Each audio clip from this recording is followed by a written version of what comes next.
વડોદરાની એસએસજી હોસ્પિટલમાં ખોદકામ દરમિયાન ઓક્સિજનની લાઇન લીકેજ થઈ 15 મિનિટ માટે ઓક્સિજન બંધ થઈ ગયો, જેના કારણે સર્જિકલ વોર્ડના આઈસીયુના દર્દીઓના જીવ જોખમમાં મુકાયા હતા।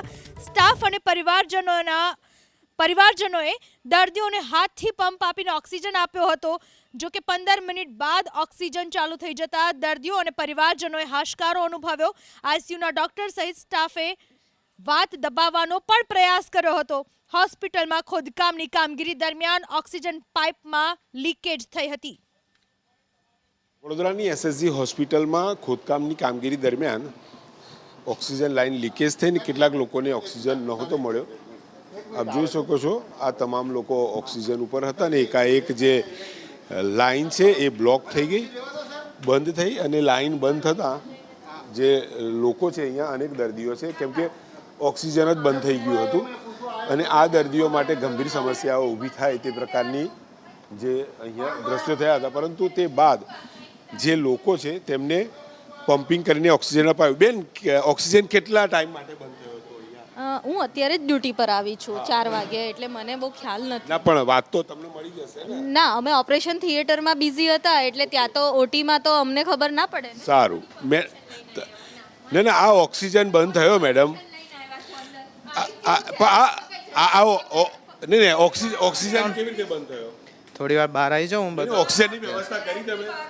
અત્યારે બધા પેશન્ટ સ્ટેબલ છે, ઓક્સિજન બી બરાબર છે। જ્યારે બંધ થયો ત્યારે થોડી વાર બહાર આવી જાઓ, બંધ થયો ત્યારે થોડી વાર બહાર આવી જાઓ। ચલો, માણસને ઓક્સિજનની 1 મિનિટમાં જો ન મળે તો શું થાય તમને ખબર છે? કેટલી મિનિટ બંધ રહ્યો?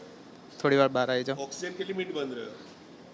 હાલ ચાલુ થયો છે, અમે બી જોઈ રહ્યા છે, પણ બંધ કેટલી મિનિટમાં થયો? થોડી વાર બહાર આવી જાઓ, બહાર બધા જવાબ આપી દઈશું અમે। તમારા આરએમઓ સાથે વાત કરી છે, એમણે સ્વીકાર્યું છે કે અહીંયા ઓક્સિજન બંધ થયો હતો। તમારું નામ શું છે? હું તો સ્ટાફમાં છું અહીંયા આગળ, સિસ્ટર નથી થયો? જો શાંતિથી વાત કરો। હું શાંતિથી જ વાત કરું છું।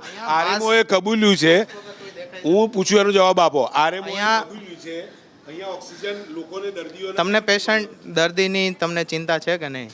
અમને ચિંતા છે એટલે જ આયા છે। ઓક્સિજન બંધ થઈ ગયું, અહીંયાથી છે ને ઇન્ફેક્શન ફેલાય। થોડી વાર બહાર આવી જાઓ। હવે બહાર આવીને વાત કરો, પોતાની ચોખવટ કરી રહ્યા છે। બહાર આવો, બહાર આવો, બહાર આવો, જવાબદારી સ્વીકારો છો? બહાર આવીને વાત કરો, બહાર આવીને વાત કરો, જવાબદારી સ્વીકારો છો, સારી વાત છે। બહાર આવો, આવો।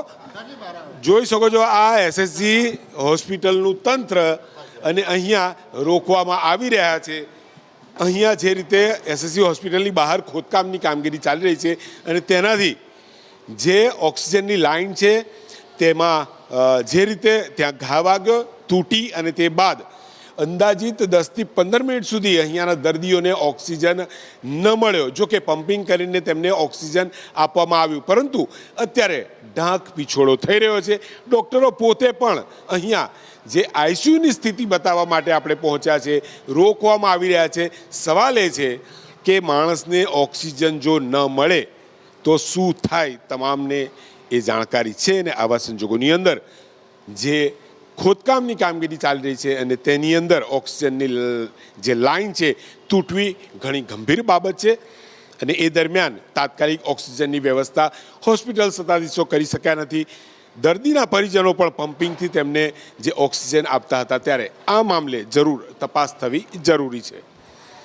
કેમેરામેન પરેશ ધોળકિયા સાથે લોરેન્સ પરમાર, એબીપી અસ્મિતા, વડોદરા।